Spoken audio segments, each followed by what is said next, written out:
आणि आता पाहणार आहोत मुंबई त्याचबरोबर पुणे शहरामधील टॉप 9 बातम्या। छत्रपती शिवाजी महाराज टर्मिनल 1 ची नव्याने उभारणी होणार। 2032 पर्यंत हे विमानतळ सज्ज होणार। विमानतळ संचालन करणाऱ्या अदानी समूहाची माहिती।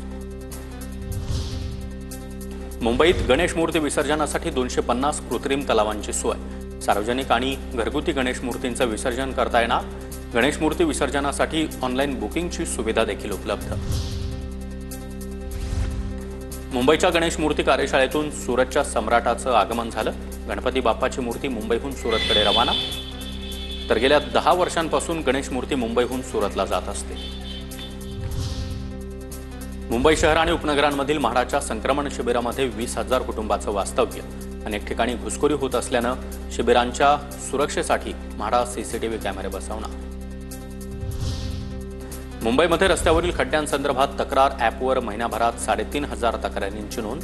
अंधेरी पश्चिम आणि भांडूप परिसरातून सर्वाधिक तक्रारी आल्याची माहिती। पुण्यातील शिखर बँक थेट सोसायट्यांना कर्ज देणार। सावकारी जाचातून बळीराजाची सुटका करण्यासाठी निर्णय। प्रशासक विद्याधर अनास्कर यांची माहिती। शेतकऱ्यांना मोठा दिलासा। पुणे विमानतळ परिसरामध्ये कचरा फेकणाऱ्यांवर दंडात्मक कारवाई करा। पुणे महापालिका आयुक्तांचे महत्त्वाचे आदेश। पुण्याच्या मुळशीमधील कुंडलिका व्हॅली अंधारबन ट्रेकसह अनेक निसर्गरम्य पर्यटन स्थळांवर पर्यटकांना बंदी।